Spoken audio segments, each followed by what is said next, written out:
Hello, friends, and welcome to the show, Your Real Estate Today. It's Paul Jameson, your host with the Jameson family of companies. That's Jameson Realty, Jameson Property Management, and Jameson Property Investments.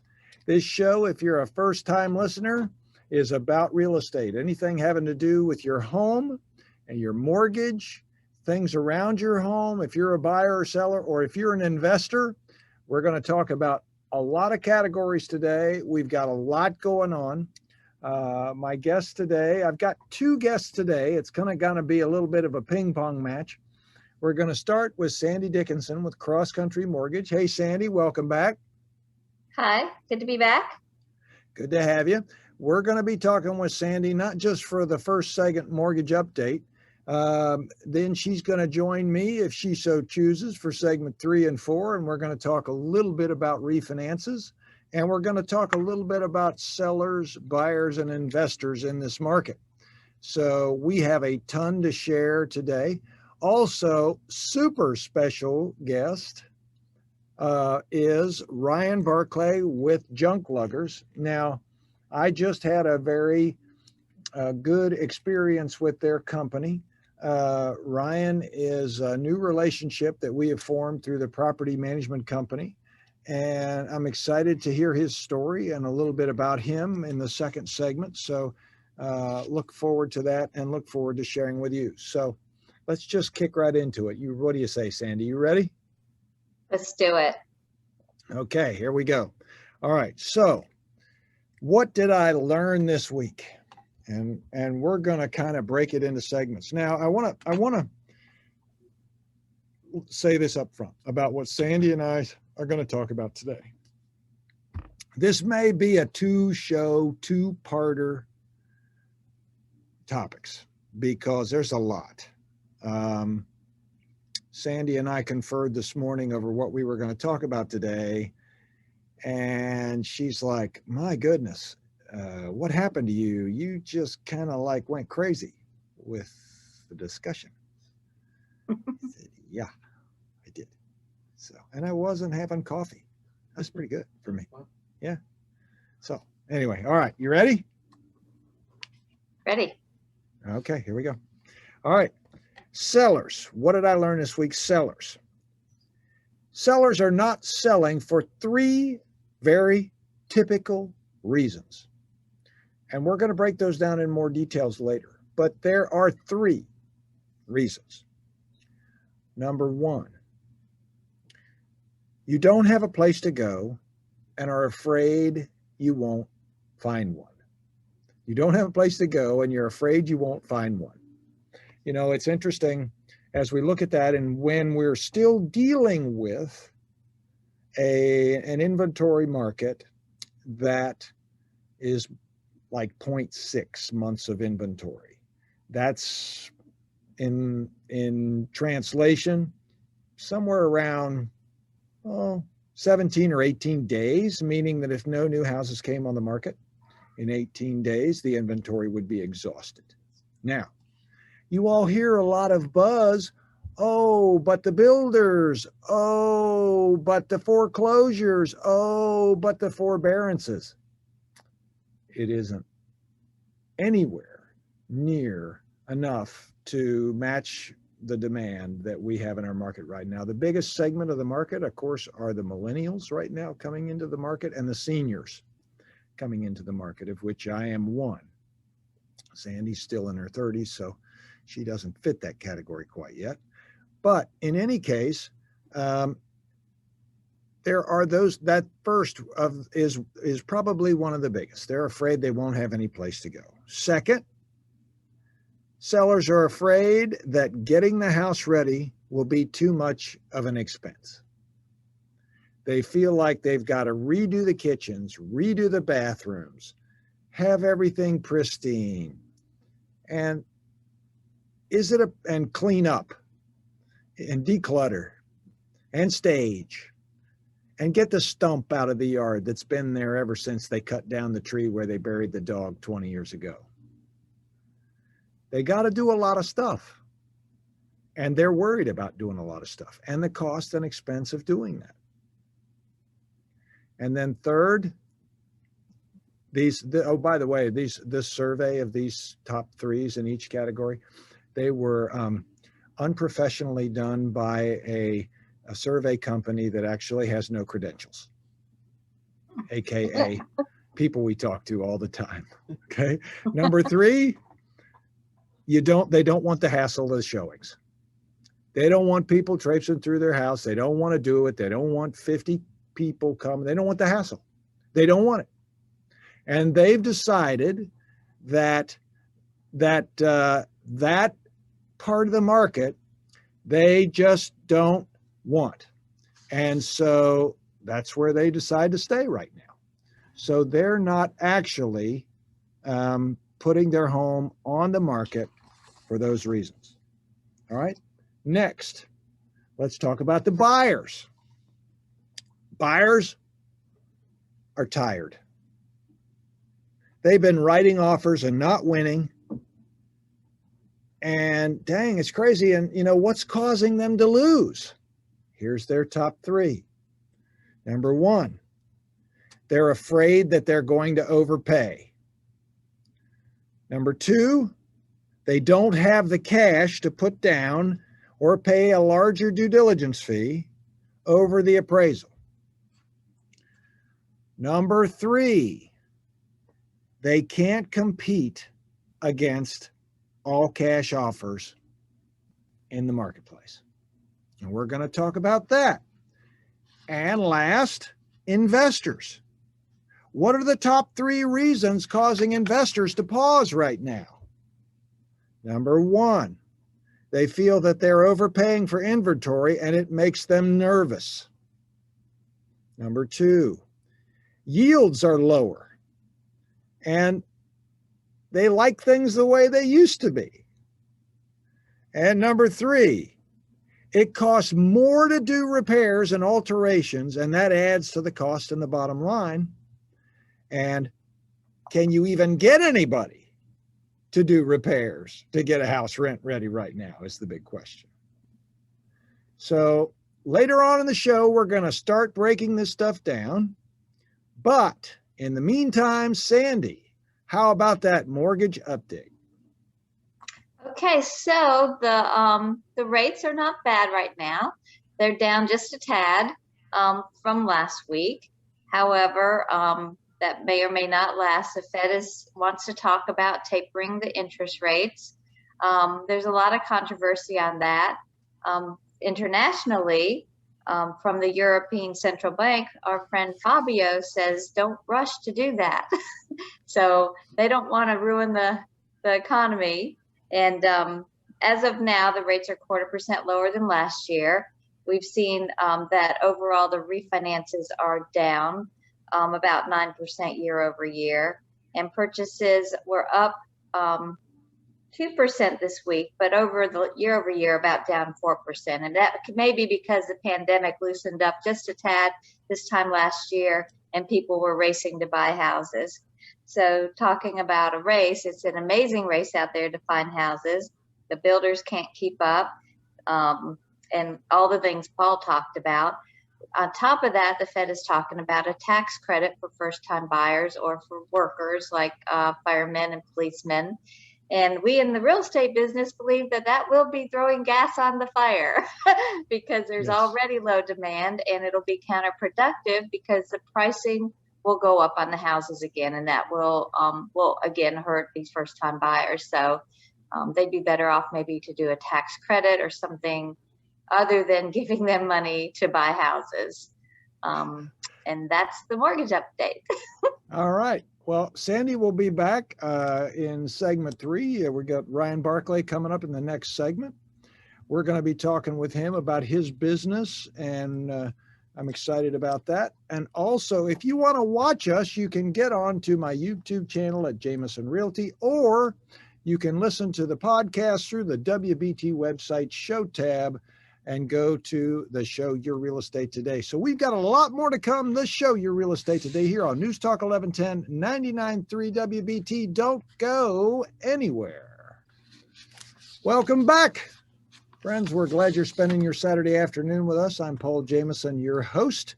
owner of the Jameson family of companies. That's realty, property management, and property investment.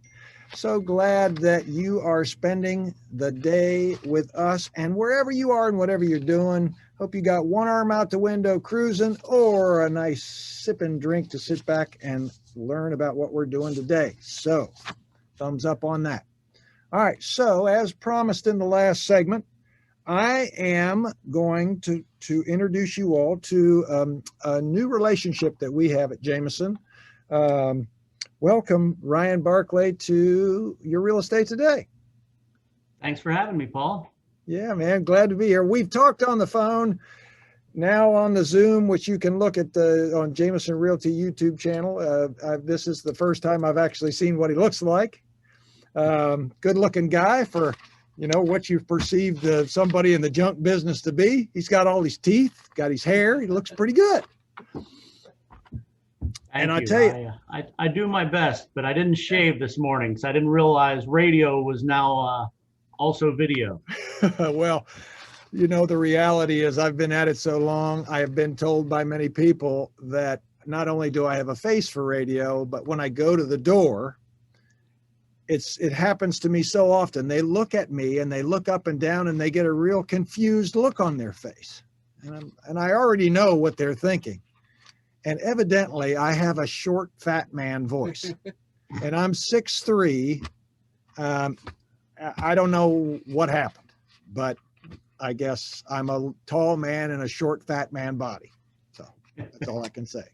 But you're definitely not that. So, I had a personal experience with Ryan and his company, and it was important to me because as we look at taking care of things in our lives that we accumulate or that we need to eliminate, Junkluggers was there for me and at a great time, and I'll talk about that a little bit later. But why in the world, Ryan, would somebody choose this business? Why did you choose this business? I actually think it chose me. So I was, Really? I'd had 4 mining auto repair shops here in the Charlotte area, and a buyer came up for them even though they weren't for sale. And I sold them because if somebody wants to buy something that's not for sale, you pick a price and you go with it. Yeah, exactly. And so I, after taking a little time off to enjoy my 5 and 7-year-old, I started looking for new businesses and where I wanted to go. And I liked franchising, and somebody brought Junkluggers across my desk, and I quickly pushed it to the other side of my desk because I wasn't a junk guy. I didn't want to do junk. And, but I kept coming back to the fact that these guys are recycling and donating and working with charities and trying to do the right thing with what some people call junk. But we truly try to go by the motto that someone's trash is another man's treasure. Yeah. And so there are people out there that need things that we take, and a lot of people would throw in the garbage and take them to the dump. And that doesn't need to happen with most junk. Some of it still goes there, unfortunately. Yeah, I know probably about 50% of what you helped me with wouldn't be worthwhile to anybody. But what really attracted to me to Ryan and his company was the component he just spoke of, which was the recycling component, the charity component. And specifically, Barry shared with me, Barry's the sales guy that works with you, Ryan, shared with me that you have a women's charity and you kind of create a store for them. Can you share a little bit about that, please? Yep, we worked with a couple charities, but one that we work very close with is called Gracious Hands. And Sonia operates that. She has transition homes for women coming out of homeless shelters. She helps them get on their feet. She helps them build their credit score. She helps them get what they need to succeed in the world. And then she helps them find a first home or an apartment. And when they're getting out of her facility, they have a couple $1,000s in hand, which is great. But if you were to furnish your own house with a couple $1,000s, that would go very quickly. And so the items we come across, which is often furniture, we bring back to a warehouse here, and I've had several of her ladies going into their first home, and they basically get to have a shopping spree. And we have pictures for the wall, we have rugs for the floor, we have tables, all kinds of stuff. I'm not trying to sell them. This is not, I don't want people showing up at my door wanting to buy all this stuff. But yes, we also work with another charity called Project 658. Steve Smith's foundation, the football player, is the main money behind that one. And we actually do sell some items out of the warehouse, and the proceeds from those sales go to, one, cover the cost of the warehouse space, but also go to that charity as well. And so we're trying to get stuff in the right hands. And sometimes it's easy, sometimes it's not so much, but if it's not in the landfill, that's better for everybody. Right. Okay, Ryan, I'm about ready to blow your mind here, because Project 658 began in Africa with a group of 26 men who made 658 bricks for families. I was one of those 26 men. Wow. I was in Africa. I built the bricks with the other men as a part of sports outreach, and I was a part of the founding group and founding board for Project 658. Wow. What a great charity. What a great program. That was a life-changing experience for me, where we went across Africa from Kenya to Gulu, Uganda, to the Mukuru slums. And the men that were there, all men of God, and all men who cared about others, and I'll never forget it. So it's nice to see that you're carrying on something that was very important to me many years ago. So I'm jealous that I couldn't have been there with you, but I look forward to hearing a few more stories of that. Well, we won't do those on the air, but we did make 658 bricks out of mud, and that's where that comes from. So it was pretty cool. So the charity component to me was really important, but Ryan as a business came to my assistance in a warehouse that I had that was kind of the catch-all warehouse of, oh, where are we going to put that? Let's just put it in the warehouse. We don't have room for that when we downsized. Oh, I don't know. Should we keep it? I don't know. Let's put it in the warehouse. So 16 years of, I don't know, let's put it in the warehouse, plus files, plus you name it, it was in there. Possums, everything was in there. They came in, and I just can't tell you how impressed I was with your company. It was an impressive experience. Your guys were exceptionally professional. You, Barry, the young guys you have working for you that called me like, Mr. Jameson, what do I do with this? I'm like, get it out of there. They're like, yes, sir. It was wonderful. And if you look around, we accumulate things we think our kids want or other people want, and they don't want it. And there's others that could use it. So Ryan, take this time. If somebody wants to get in touch with you, who would they call? And if they want to learn more about you, what's the website they would go to? To call, well, I can also give my own cell phone number, because I love talking about my company because they're so great. Feel free. But my direct number is 704-277-5240. The easier number to remember is 1-800-LUG-JUNK, which we are a franchise, and that number will go to a call center up in Connecticut, but they do a fantastic job.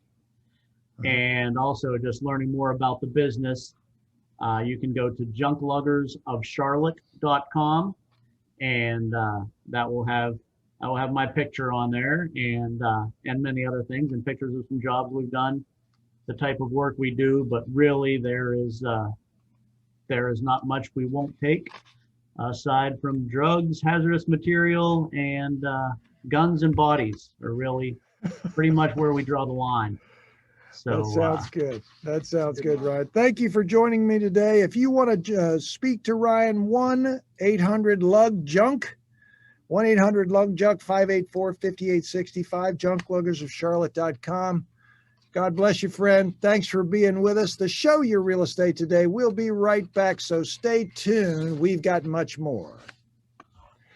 Welcome back, friends. The show Your Real Estate Today. Paul Jameson, your host with the Jameson family of companies. That's realty, property management, and property investments. Spending Saturday afternoon with you.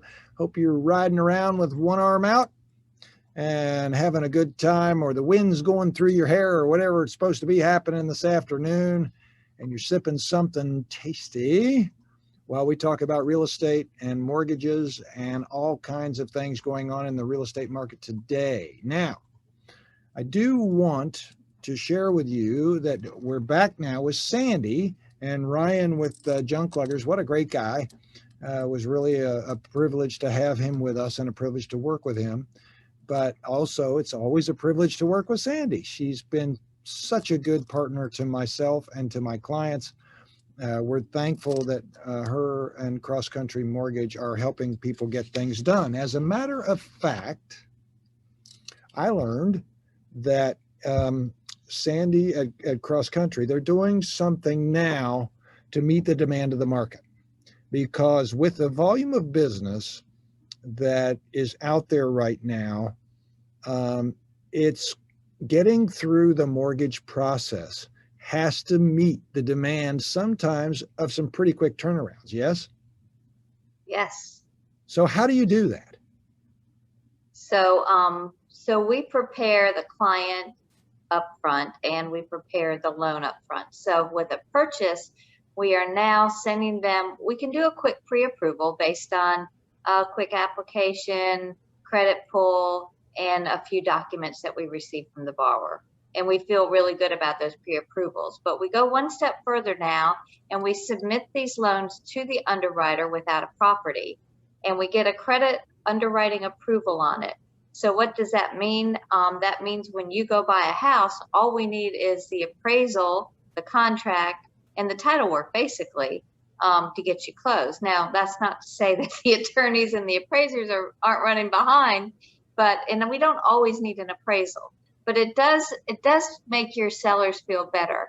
It makes them feel like, oh heck, we already have an actual loan approval, so we feel like we can accept this offer and not be on the fence about what we're going to do with our lives as we wait for the property to close. We can go find our house or finish building our house or move and relocate or whatever they're going to do without a lot of concern, almost like a cash buyer, because it's already taken care of. Yeah. What do you say? It's the only thing left for the approval is a house. That's right. Yeah. So we're ready. We need a house. Yeah. Pick us. Yeah. It's like just being poised at the starting gate, ready to go. I like it. That's right. Yeah, All it makes a difference. It is an amazing race out there to get a house. It is. It is. And as I shared in the first segment, we're going to take care of those fears in each one of those markets. We're going to provide you with some information, or they weren't really fears. Let's just call it top reasons why people are pausing, buyers, sellers, and investors. And we're going to address those. But let's kick this off with what would be some real reasons why somebody would refinance. Now, I want to be clear before we start this. Sandy, there's a difference between what's called a purchase money mortgage and a refinance. Just so that we lay the elementary stuff on the table, would you start with that and then jump into the reasons why to refinance? Yeah, so a lot of people think if they're refinancing their house, that they don't have to jump through the same hoops as a purchase. A lot of it is the same, especially if we don't own the loan, meaning cross country, because we're selling it to a new investor and we have to still verify all the information. So if we're just reducing your rate, there's several different types of mortgages to do that. Rate and term is probably the easiest. And in some cases, like if you have an FHA loan and you want to refinance on an FHA loan, we don't even verify income. We don't get an appraisal. your costs are pretty low. It's a very quick process. Mhm. If you're doing conventional, it's a different story. So because every investor is different, it's not just ultimately HUD. So there's a no cash out refi, which is fairly simple, and then there's a cash out refi. So people might want to lower their rate and have a better payment. They may want to lower their term and pay it off earlier.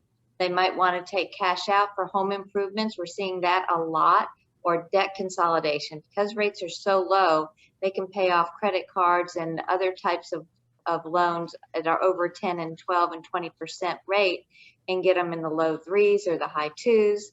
And even though they may be spreading the debt out further, it makes it easier for them to pay additional money on the money and save. And plus you get the tax write-off typically. Well, I guess you'll have to talk to the accountant about that because there's new rules on that.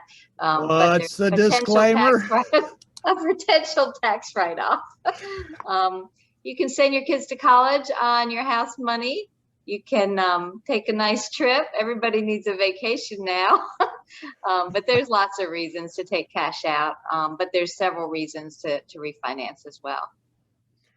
So one in the list you didn't talk about was an improvement on your credit score. Yeah, so if you're paying off a lot of high debt, high credit card debt, revolving, keep in mind that typically installment loans, they don't affect your credit score that much. But if you have a high balance on a credit card, it can affect your credit score a lot. So paying those down to below 30% or minimizing your revolving debt puts you in a better financial position, which the credit bureaus perceive, and it helps reduce your score. I mean, increase your score, not reduce. Increase your score, reduce your rate, right? That's right. Yeah. Mm-hmm. Now, there's also still a bunch of adjustable rate mortgages out there that may be coming to call, yes? Yeah, we're not seeing a lot of them right now, but they're going to start. We're seeing some 10-1 ARMs because they're a little better priced than the 30-year, and people feel safe if the loan isn't going to change for 10 years. We also have people that had to take higher rates because of their credit score and their lack of equity early on, and now that puts them in a better position. And so just refinancing, even if a lot of other stuff hasn't changed, might drop their payment a pretty good amount. Right. Another reason to refinance, Sandy, and I'd be interested in your perspective because I have one on this too, is let's say the rates have improved to a place or their career where they can afford a higher payment. So they maybe want to convert and refi from a 30-year fix to a 15 or a 10. Yeah, because those rates are lower. 10-year and 15-year rates are lower than 30-year rates. So they're in the pretty much the mid or low 2s now, where the 30 years are in the low 3s. So that's a perk, reduces your interest. You can pay it off faster, and people can feel good about that. Yeah. And here's really where I always think about it. You know, I'm the guy that says, okay, let's get the 30-year rate and make a couple of extra payments a year and kind of do the amortization myself. I become kind of my own bank, so that if an unexpected expense comes along, you know, that difference in payment I can control. That's not for everybody. Some people just want to get it done faster and at a lower rate. You know, who knows? The payment may be insignificant in its difference between the two, right? Depending on the principal. Right, and sometimes people make commission and bonuses and their income isn't steady enough for them to feel comfortable with a constant 15-year loan. So they put chunks down and they pay it off faster through a 30-year. Or you have some people that want to do the bi-weekly payment and they pay twice a month, which puts them at 26 payments a year instead of 12, right? 24, I mean. Oh, right. So they make an extra payment a year. No, 26. You're right. You're right. That every 2 weeks. 26. You're right. Right. So that drops their term about, you know, up to 7 years on a 30-year fixed. Yeah. Yeah, that's pretty cool. But before we get into some of the other subjects, there is an opportunity. We've got about 30 seconds. and you're looking at refinance, you can also recast a lot of times, right? That's right. So if you pay down 10,000 or more, most mortgage companies, most investors will allow you to re-amortize that loan and drop the payment without refinancing. Yeah, at zero cost. It's always a good way to get that payment lower. All right, more with Sandy Dickinson with Cross Country Mortgage, myself, Paul Jameson. The show Your Real Estate Today. Happy Saturday. So stay with us. We'll be right back on the show Your Real Estate Today on News Talk 1110, 99.3 WBT. Welcome back.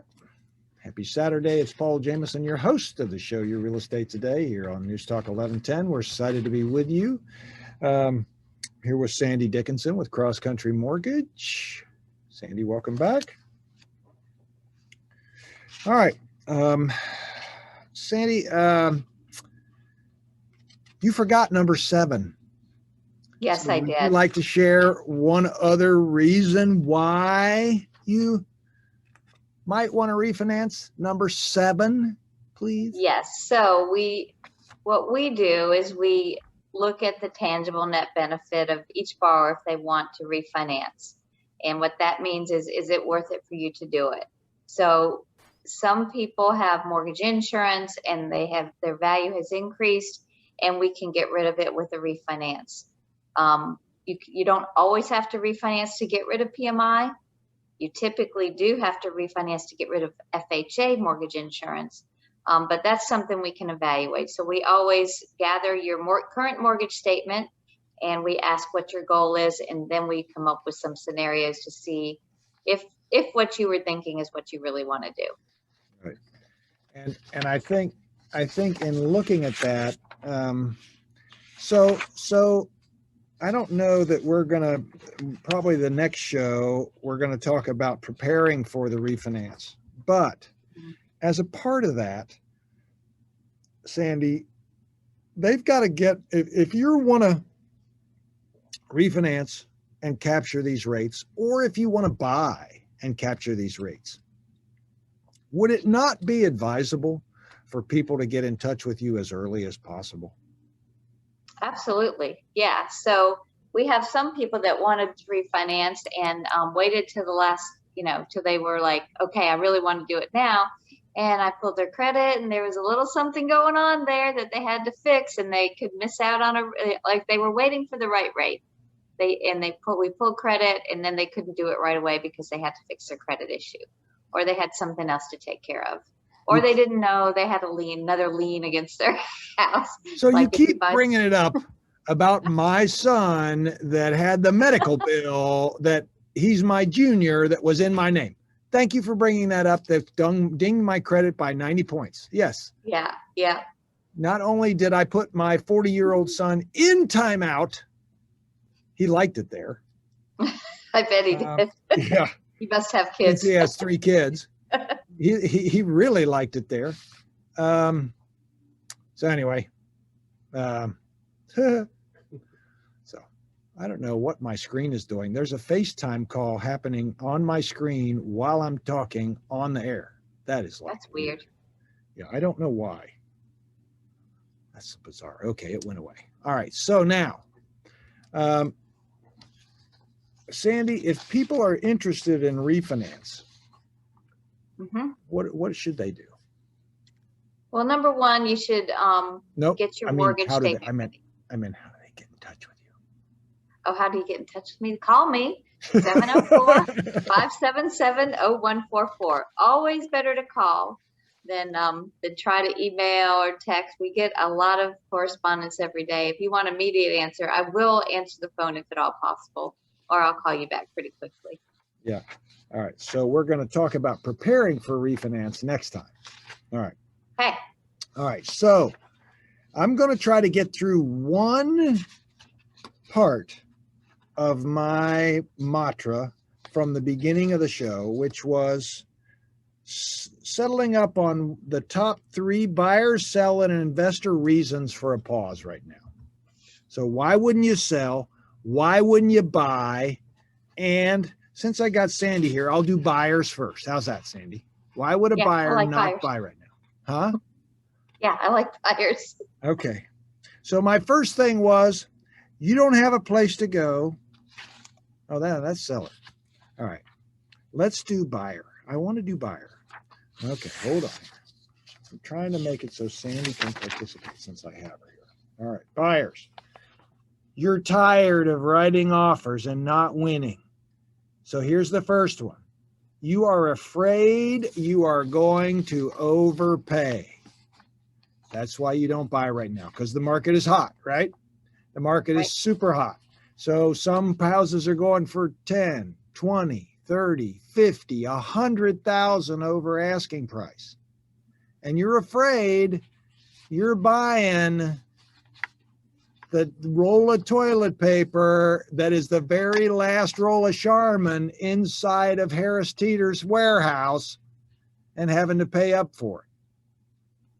And that worries you. Well, let me just tell you a couple things. Number one is I think our market has been overvalued for a long overvalued. All right. Let me rewind.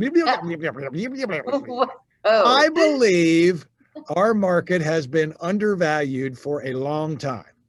I believe the Charlotte market had a lot of room for growth and it just didn't happen. Call it whatever you want to call the why, I don't know. And I'm not blaming anyone for that reason.